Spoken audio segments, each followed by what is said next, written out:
Mesdames et messieurs, bonjour. Je suis tout à fait ravi de vous retrouver dans cette nouvelle édition dans votre émission hebdomadaire Indice, votre fenêtre sur le monde de l'économie égyptienne, sur bien sûr la bonne performance de l'économie égyptienne. Aujourd'hui, nous avons une question tout à fait spéciale. Comment des expatriés, les oiseaux immigrés, les expatriés égyptiens à l'étranger essayent de développer l'économie égyptienne, l'économie nationale. Donc, c'est une question et bien sûr la réponse et les explications seront avec notre invité, M. Ala El Khouli, membre de la communauté égyptienne en France. Vous êtes toujours bienvenu sur l'antenne internationale. Merci beaucoup pour votre présence tout d'abord. Merci beaucoup, bonjour à vous et bonjour à tous les peuples égyptiens. Ça fait plaisir, je suis avec vous, ça fait trop plaisir. Et c'est la même chose pour nous, exactement, M. Ala. Et très vite, bien sûr, je dois rappeler à nos chers téléspectateurs que les revenus des expatriés égyptiens représentent presque le plus grand revenu en devises étrangères pour l'économie égyptienne.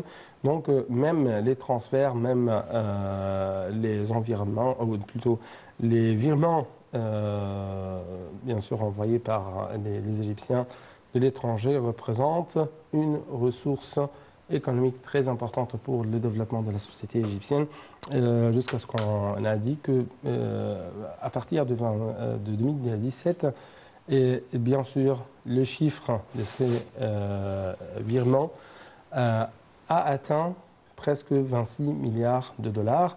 Et en 2018, bien sûr, il y avait une sorte d'augmentation de presque 5,3%. Donc, très rapidement, Monsieur Ala El Khouli, oui. Ma première question porte sur comment vous trouvez actuellement la performance de l'économie égyptienne. Ça fait plaisir. L'économie égyptienne, ça commence vraiment à développer. Ça fait 5 ans. À jour d'aujourd'hui, il n'y a pas que les Égyptiens qui habitent en Europe. Il y a tous les Égyptiens. Il y a les Égyptiens partout. Aux États-Unis, il y a des Égyptiens. En Europe, tous les pays européens, il y a des Égyptiens. Tous les pays arabes, comme l'Arabie Saoudite, les Émirats, les Côtiens, tout ça, il y a des Égyptiens. Ça fait plaisir. L'Égyptien, maintenant, il a beaucoup de confiance, le gouvernement égyptien.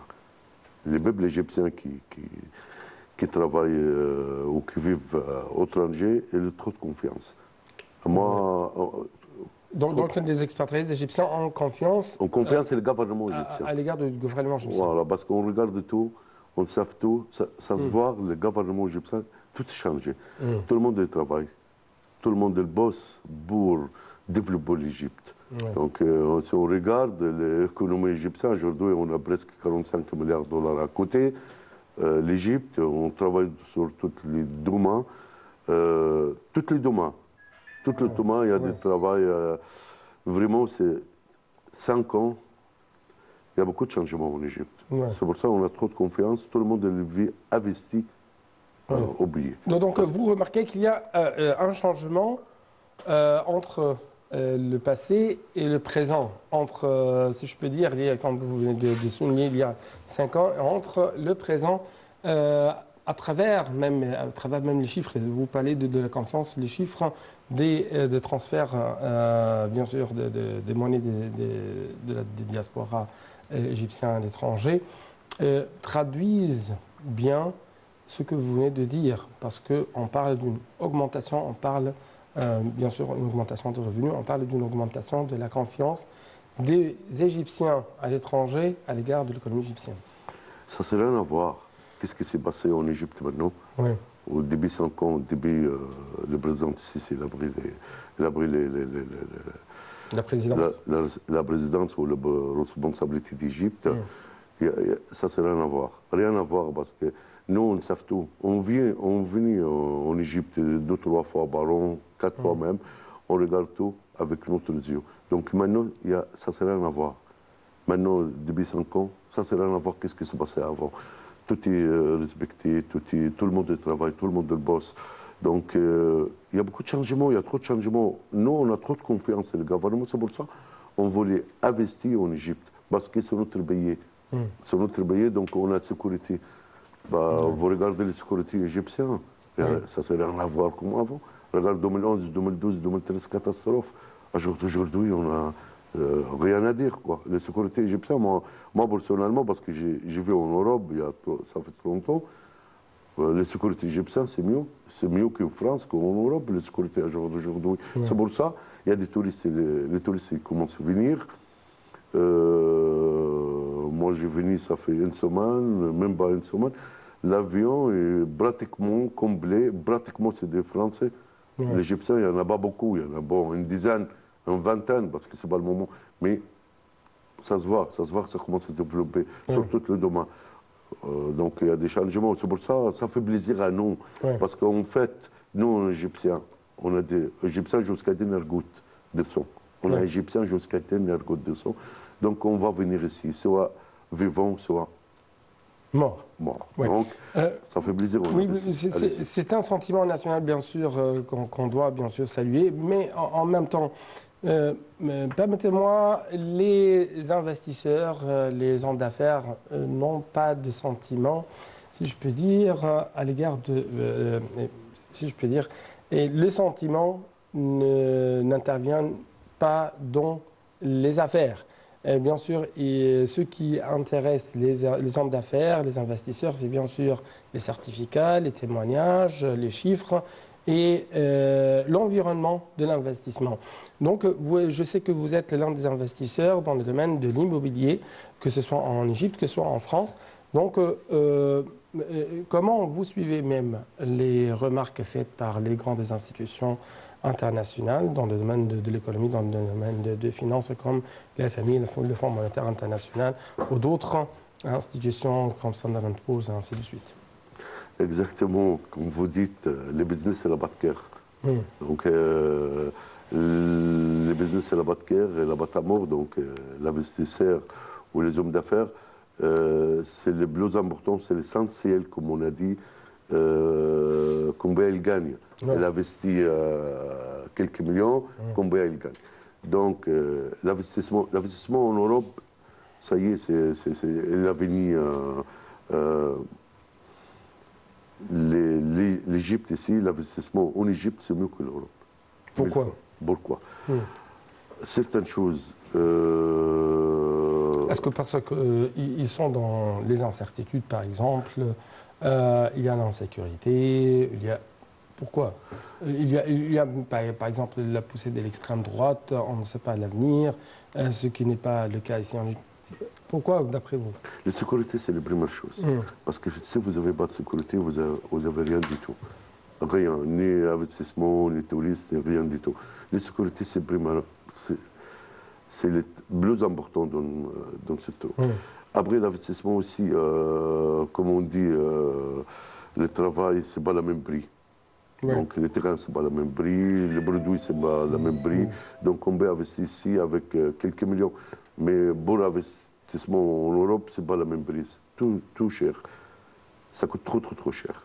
Donc, il y a des grosses boîtes comme Bouygues, comme Eiffage, c'est occupé investissement en Europe. En plus de ça, ça y est, c'est comblé, quoi. Mais l'Égypte, c'est vide, on peut investissement. Les terrains, c'est pas cher.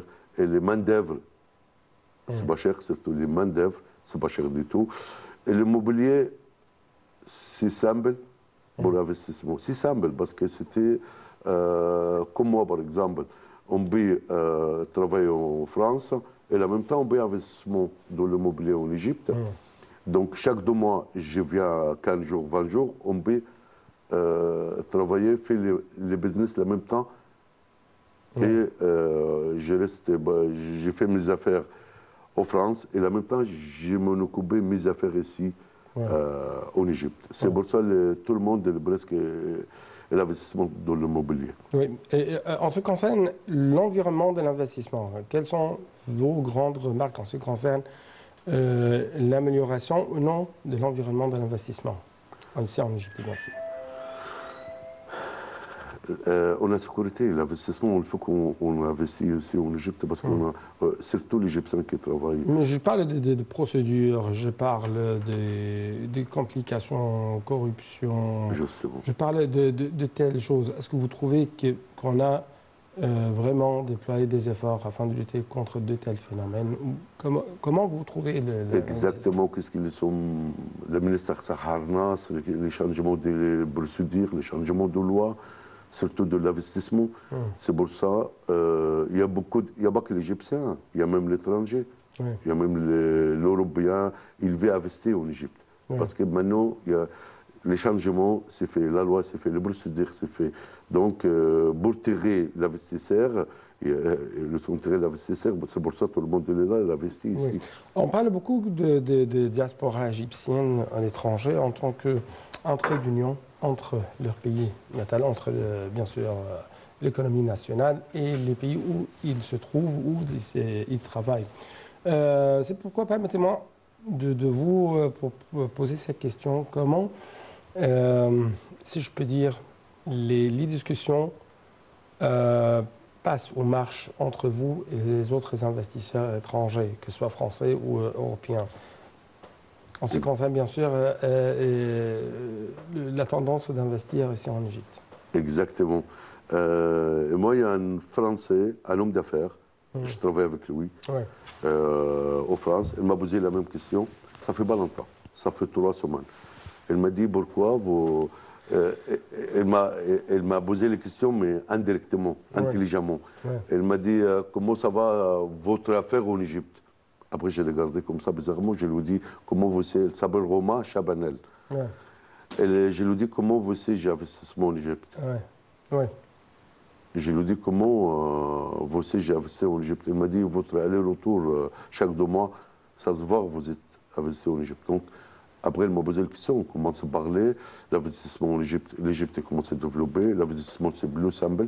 Moi, je préfère investir en Égypte, c'est mon billet, et c'est simple, donc c'est sécurité, et je suis tranquille. Donc, on parle comme ça, on commence à faire les publicités pour les Français et pour les Égyptiens même. Donc même les Égyptiens, on parle internement, commence à parler, commence à poser les questions. Parce qu'elle sait j'ai investi ici, dans le nouveau capital, donc je commence à poser les questions, je commence à répondre, ça va, ça commence à marcher, tout va bien. Voilà, la recette, c'est bien fait. Le résultat, c'est très, très, très bien. On commence à parler pour les Français aussi. C'est la même chose. Donc, on a déjà fait ça. Les publicités, on a déjà fait. Oui. Mais je ne parle pas de la publicité, je parle de la crédibilité, je parle de ce qui se passe sur le terrain. Vraiment, est-ce que vous trouvez qu'il y a une sorte d'amélioration dans le domaine des affaires ici en Égypte, une sorte on parle toujours de la nouvelle Égypte. Vous travaillez actuellement dans la nouvelle capitale administrative. Donc, quels sont les horizons de cette nouvelle capitale administrative à partir de votre point de vue en tant qu'investisseur, à partir d'un Égyptien qui vit en France? Comment vous trouvez les choses? Exactement. Ça fait 30 ans que je suis en France. Donc, je commence à investir ici en Égypte, ça fait 5 ans. Ça fait presque 4 ans exactement. Pourquoi on n'a pas investi avant? Parce qu'on n'a pas de sécurité, on n'a pas de confiance. Là, on a commencé à investir parce qu'il y a des sécurités et les confiances. On va voir, il y a des changements. On voit, ça se voit, il y a des changements en Égypte. Ça se voit, la loi a changé. Non, moi, personnellement, je suis très content. Vous êtes content, mais quand même, comment vous trouvez les grands projets nationaux? Comment cela représente des opportunités d'investissement pour vous ou pour les autres investisseurs étrangers? Vous parlez des nouveaux capitales? De la nouvelle capitale, d'autres grands projets de construction, d'autres grands projets touristiques. Tout le monde est content, tout le monde gagne, tout le monde gagne, tout le monde est content. Il y a des changements, il y a des mouvements qui passent. Le gouvernement égyptien fait 16 villes. À part le nouveau capital, il y a des 16 villes. Les tunnels. Donc les Allemands, ils travaillent avec tout le monde maintenant. Donc on travaille avec les Allemands, avec les Français, avec même les Russes. Donc tout le monde il gagne et tout le monde est content. On va voir tout ça, ça se voit tout ça, on ne va pas le cacher. Il y a des choses, on ne va pas le cacher, impossible. On ne va pas le cacher. Ça se voit l'Égypte, il développé. Ça se voit tout ça roule. Donc, comme on dit chez nous en France, le bâtiment il va, tout il va. Mais vous parlez d'un paradis. Je sais que vous êtes un homme qui a bien sûr un sentiment national, mais quels sont par exemple les problèmes qui se trouvent devant vous dans le domaine de l'investissement, que ce soit dans le domaine de l'immobilier ou dans d'autres domaines? Moi, je ne vais pas dire n'importe quoi parce que moi, j'ai investi dans le nouveau capital. Le nouveau capital administratif. Voilà, dans le nouveau capital administratif. On a commencé, ça fait presque un an. Presque un an, mais avant, on commence dans le Caire, dans toutes les villes, même chez nous, à Al-Mahalla et Al-Mansoura. Mais moi, je vois, ça fait un an qu'on a commencé le nouveau capital administratif. Moi, je ne vois pas, il y a des problèmes. Je ne vois pas, il y a des problèmes. La bref, moi, je m'occupe de mes affaires en France et je viens chaque 2-3 mois. Il y a mon frère qui est là, qui s'en occupe, c'est lui qui s'en occupe tout. Mais moi, je viens chaque 2 mois. Je suis au téléphone avec mon frère presque tous les jours. Ça marche très bien. C'est, comme on dit, c'est le plus gros jet du monde. Le nouveau capital administratif, c'est le plus gros jet du monde. C'est le plus gros jet du monde. Le nouveau capital, c'est un truc vraiment très, très, très intelligent. Parce que maintenant, le Caire, il y a une taxe, c'est 8 millions de personnes qui vont habiter là-bas.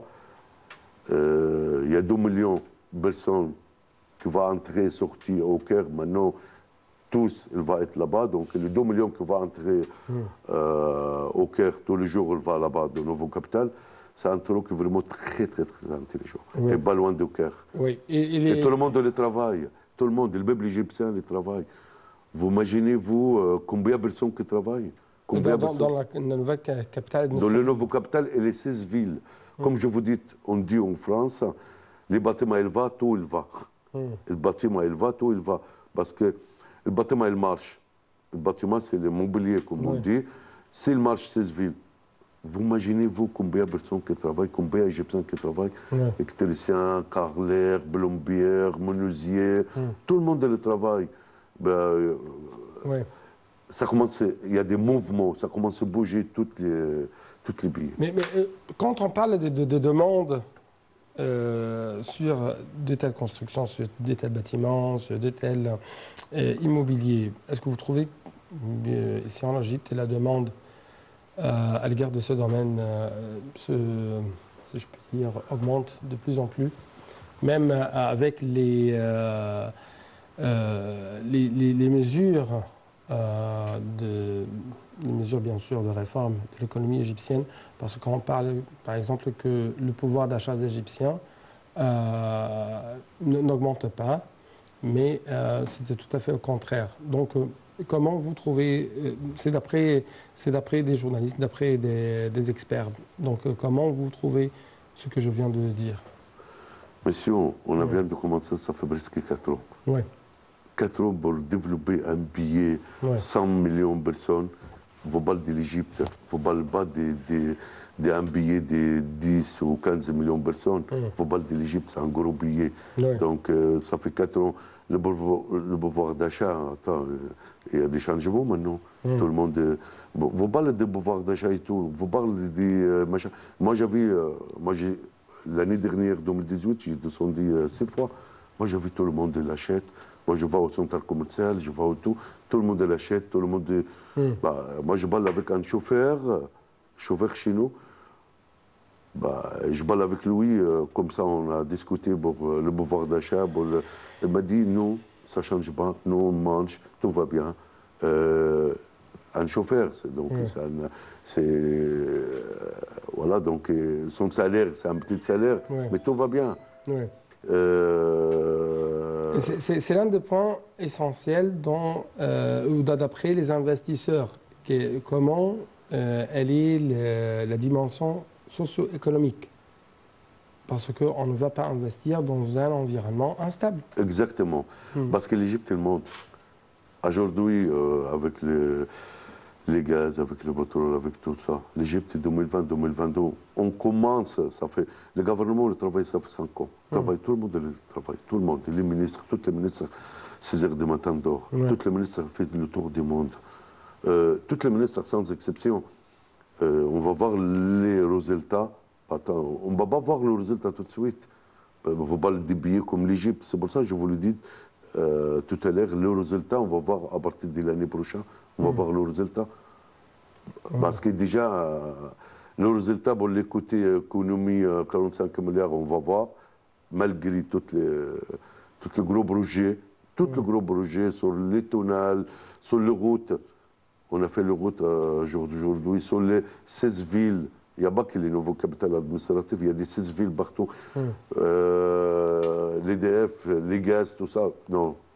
Le résultat, on va voir dans un an. Ça se voit. Changement. Il y a beaucoup de changements. Ouais. Vous avez d'autres remarques à faire à propos de l'économie égyptienne? À propos de l'environnement d'investissement, procédures, le peuple égyptien, les terrains, les problèmes. Le peuple égyptien, il faut un bout de confiance, il bouge en bout. Il faut que tout le monde qui travaille. Tout le monde qui travaille. On ne peut pas attendre le gouvernement, il ramène tout. Le gouvernement, il ramène tout. On ne peut pas, il faut qu'on bouge avec le gouvernement. Comme la France, comme les communautés européennes là-bas. Tout le monde travaille, monsieur. Tout le monde travaille. 6 heures du matin, tout le monde travaille. Les femmes, les hommes, tout le monde travaille, tout le monde bouge. Donc on ne va pas rester, faire la sieste, dormir jusqu'à 14 heures. On attend le gouvernement qui ramène un villa, une voiture, qui ramène un salaire de 3 4 000 euros presque. Non, il faut qu'on bouge avec le gouvernement. Comme le dit le président, il dit toujours, moi tout seul, je ne peux rien faire. Le président, il dit ça toujours. C'est vrai, il a raison. Et lui tout seul, ou le gouvernement tout seul, il ne peut rien faire. Il faut les peuples égyptiens qui bougent, qui travaillent. Mais maintenant, il comprend, hein, il y a des changements. Hein. Les peuples égyptiens l'ont compris maintenant. Donc, d'après votre expérience à l'étranger, les choses ne sont pas faciles et vous devez toujours déployer des efforts afin d'arriver à n'importe quel but. Mais bien sûr, il faut qu'on travaille. Moi, j'ai 54 ans, monsieur, 53 ans. Je suis en France, je me lève à 6 heures du matin, je travaille à 6 heures du matin, je commence mon journée à 6 heures du matin. Ça dépend, des fois je finis à 6 heures du soir, 8 heures du soir, 5 heures du soir, on travaille. Pour vivre bien, il faut travailler. Bon, on travaille beaucoup, mais on gagne beaucoup quand même. Donc il faut les peuples égyptiens, le gouvernement tout seul ne peut rien faire. Il faut le peuple égyptien qui fait un effort. Si je parle de la modernisation de l'économie égyptienne, comment vous pouvez contribuer à cet égard? La modernisation, par exemple, vous avez des expériences, des expertises, par exemple, vous avez de nouvelles technologies à injecter dans l'économie égyptienne, dans le domaine de l'investissement, dans le domaine de l'immobilier, pour bien sûr améliorer l'économie égyptienne. Comment vous pouvez bien sûr contribuer à de telles choses? Les usines. Il faut toutes les usines qui travaillent. Les usines, il faut travailler sur toutes les domaines. Les usines, l'agriculture aussi. Donc les usines, fait des usines, tout le monde travaille dans son domaine. Oui, mais est-ce que vous apportez de nouvelles technologies, par exemple Bien sûr, les nouvelles technologies, il est déjà emporté l'Égyptien. Le président et le gouvernement commencent à ramener les nouvelles technologies. Ça commence à faire comme les gros machines pour faire les tunnels. Ouais. Donc, je parle de ça parce qu'il y avait des efforts gouvernementaux ou des efforts faits par le gouvernement égyptien afin de relier les expatriés égyptiens à l'économie nationale, que ce soit à travers l'investissement, l'argent, que ce soit à travers les expériences ou même que ce soit à travers les technologies. Tout cela, le gouvernement égyptien a cette volonté de faire, de transférer de telles expériences à la société égyptienne, à l'économie égyptienne, mais aussi à l'élément humain. Comment, par exemple, vous pouvez traduire de telles volontés gouvernementales ou quels sont les instruments que vous utilisez actuellement pour, bien sûr, atteindre ce but? Moi, je vois le gouvernement, il a bien compris, il a commencé faire les technologies, voilà. Le nouveau, le résultat, on voit, il y a d'économie 45 milliards, sinon on n'a pas d'économie 45 milliards, avec tout ce qu'on a dépensé. Oui. On a dépensé pour toutes ces villes, on a dépensé pour les routes, on a dépensé pour les... Voilà. Donc, ils sont pris. Donc, ils ont commencé, ça fait 4 ans. Tout est carré, comme on dit. Tout est carré. Tout le monde est au travail. C'est ça l'essentiel. Le plus important, tout le monde est au travail. Ouais. Vous parlez de la production, non pas de la consommation. Oui. Voilà. C'est la tendance du gouvernement égyptien. Exactement. Oui, et le but de la réforme de l'économie égyptienne, d'après votre point de vue. Exact. Monsieur Alaa El Khouli, je dois vous remercier infiniment pour votre témoignage. Merci beaucoup. Merci à vous, merci à tous les peuples égyptiens. Et j'espère qu'on continue comme ça. Si on continue comme ça, avec la même vitesse, on va arriver, franchement, on va arriver. On va arriver bien comme il faut. Merci beaucoup. Merci à vous. Donc c'était tout pour cette édition, chers téléspectateurs. Bien sûr, ce n'est pas par les souhaits, mais si je peux dire par les efforts, par le travail, on peut bien sûr réaliser les grands accomplissements sur le terrain et non pas dans nos rêves seulement. Merci beaucoup et à la prochaine.